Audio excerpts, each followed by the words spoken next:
संभवे गुरुवे नमः, संभवे गुरुवे नमः।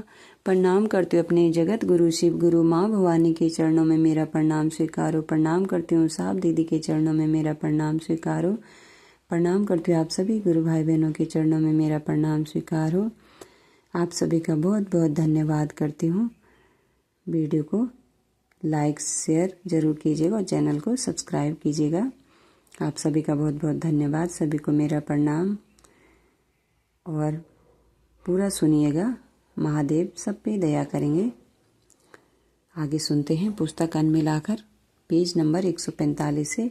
बेगूसराय में आई अनुभूति ऐसी थी जिसने अपने कालबद्ध प्रभाव के साथ प्रफुल्ल पुष्प के समान अपना सौरभ बिखेरा और बिखेर भी रही है। मध्याह्न के मार्तंड के समान आगे पीछे सर्वत्र उज्ज्वलता प्रसारित कर रही है।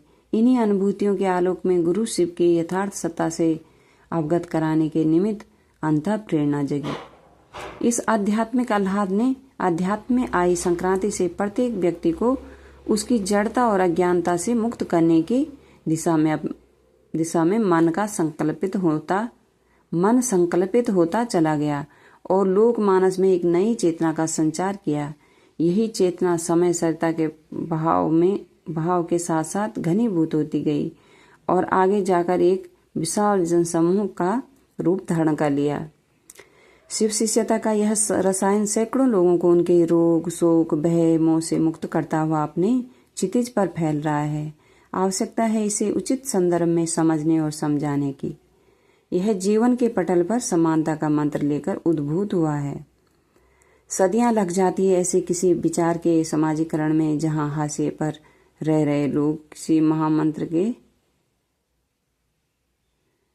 महामंत्र के प्रभाव में आकर समानता सहित और समान के साथ विश्व बंधुता की लालसा से मद उठते हैं।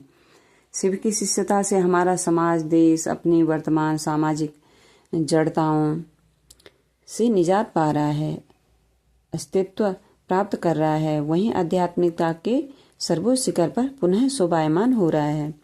इस विद्या ने संपूर्ण मानव सृष्टि और के वितान पर शिव ज्ञान बिखेरने की आकांक्षा से संजात हो वर्ण आश्रम और धर्म और भारतीय समाज की रूढ़ियों अंधविश्वासों और कुरीतियों जिनके कारण हमारा नैतिक उन्मूलन हो रहा था के विरुद्ध भयानक जागृति पैदा की। आध्यात्मिक जागरण का यह संदेश कि शिव मेरे गुरु हैं, आपके भी हो सकते हैं। आध्यात्मिक जागरण का यह संदेश कि शिव मेरे गुरु हैं, आपके भी हो सकते हैं। वसुंधरा के जिस कोने में पहुंचा वहां दबी हुई मानवता ने इसका दिल खोलकर स्वागत किया। वैसे भी साहब कहा करते हैं, भाई साहब यह हिंदुस्तान की मिट्टी है, सूख जाए तो पत्थर है और गीली हो जाए तो माँ जैसी कोमल।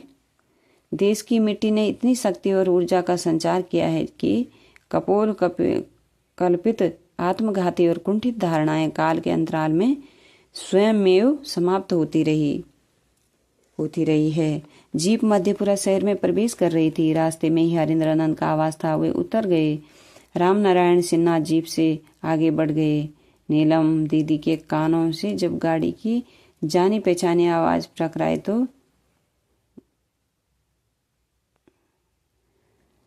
टकराए तो गोल मटोल से चेहरे पर खुशी आसानी से उभर आए। चेहरे के हाव भाव से ही भावनाओं और कुशलता का आदान प्रदान हुआ। नीलम इनके चेहरे को बेहतर पढ़ सकती है। वे देखते ही समझ चुकी थी कि कुछ घटित हुआ है। इस युगंधर के साथ जो सुगंधित और साकार सा प्रतीत हो रहा था। उन्होंने पूछा, सब ठीक है? साहब ने सिर हिलाते हुए कहा, हाँ, पर कुछ बातें हैं जो विस्तार से बताऊंगा। नीलम का मन तो था श्वेत धवल। जवाब में इन्होंने भी हाँ में भर दी। अपने गुरु सहित साहब दीदी के चरणों में प्रणाम। आप सभी गुरु भाई बहनों के चरणों में प्रणाम। आज के लिए इतना ही। इससे आगे कल सुनेंगे।